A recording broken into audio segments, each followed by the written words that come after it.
my name is Daniela, and I'm here to talk to you about sex education for teenagers in public school. According to Planned Parenthood, every 2 minutes, 3 U.S. teenagers become pregnant. So that means that by the time we're done hearing my speech, there will be about 9 more unplanned teen pregnancies than there is at this given moment.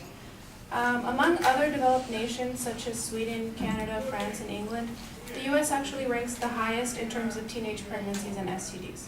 STDs or STIs, as you may have heard them called, are diseases and infections that are passed from one person through another through sexual contact. My claim today is that inapplicable sex education leads to negative consequences among youth. And my first reason for this is that comprehensive sex education programs are often inaccurate.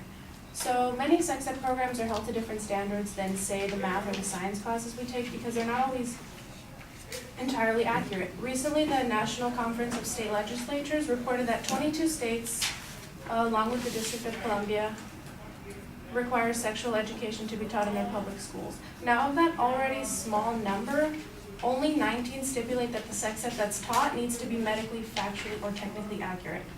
So from this information, we can gather that only 3 of our 50 states are actually teaching our teenagers accurate and applicable sex education.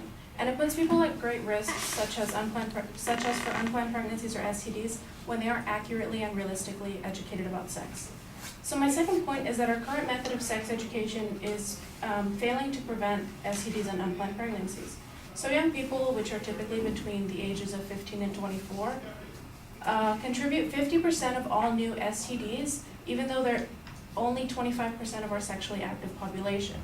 So since schools are responsible for providing students with the necessary skills they'll need in life, this should include helping young people take responsibility for their own body and health. Now, when students are taught what little they are about sex, it's often too late, or most kids just learn about sex everywhere else, every other place than school. So my third and final point is that abstinence-only sex education also fails to prevent STDs and unplanned pregnancies. So Planned Parenthood tells us that states who preach abstinence only actually have the highest teen pregnancy rates, while states who teach comprehensive sex ed tend to have lower rates in our nation. And yet abstinence is the method that is taught the most. So Rachel Sanoff tells us that sex ed curriculum in general often depends on scare tactics instead of knowledge, empowerment, and interpersonal relationships. Abstinence-only education also attaches overwhelming shame and fear to healthy sexual behavior. This makes teens embarrassed to ask questions, which when they do decide to have sex, they often do it without the proper precaution or preventative measures. Most abstinence-only courses also willingly censor and withhold information, such as where to get contraceptives or how often you should get checked if you're sexually active, and this once again puts teens at great risk for unplanned pregnancy and STDs. Now, in fact, I'm sure nobody here denies that abstinence is in fact the most effective method of preventing pregnancy and STDs, but the problem lies when schools teach that it's the only method of preventing pregnancy and STDs. So to summarize my argument on why inapplicable sex education leads to negative consequences among youth, 1, comprehensive sex education programs are often inaccurate. 2, our current method of sex education is failing to prevent unplanned pregnancies and STDs. And 3, abstinence-only sex education also fails to prevent STDs and unplanned pregnancies. Thank you.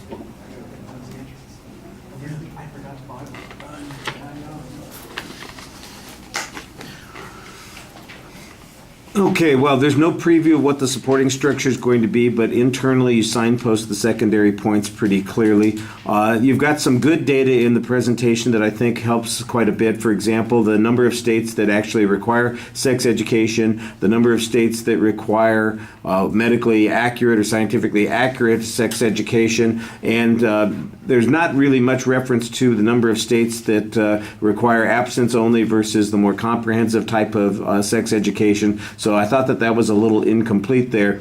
There's some vague references to statistical comparisons that are being made between states states that have one type of program versus another, and I think it needs to be a little bit more complete. We're getting kind of like the thumbnail sketch of this at the end, and I think it's not bad information, but it's not necessarily as convincing. It's not necessarily sufficient enough to convince us the accuracy of your point. The notion, for instance, that information being taught in the classes is inaccurate or problematic in some way, I think needs to be developed a little bit more. The assumption that says that the states only require it to, only X number of states require it to be medically accurate, for example, that sounds to me like it's a technicality as opposed to something that's a likely outcome. The fact that they didn't bother to write that into the law doesn't necessarily mean that people are teaching, I don't know, weird things that they could be teaching in sexual, that are not medically accurate. I can't imagine all the stuff that people might come up with, soda douches or stuff like that. I mean, it's just like, what the hell? What are you talking about? That's the thing that I need to know. What's the inaccurate stuff that's being taught, and how widespread is that kind of thing? The fact that somebody doesn't require X doesn't necessarily mean X isn't being done. You're making an inference there that I think is a little bit problematic. The comparison, the usefulness of sex education, I think, is probably a safe presumption to make. The argument that abstinence is being taught as the only alternative, I think that needs to be developed a little bit more and demonstrated. There's a lot of rushing in the presentation. You've got plenty of time. You're getting through this awfully quick, so I think you could pace yourself a little bit more effectively, and that would also enhance your credibility. Thank you.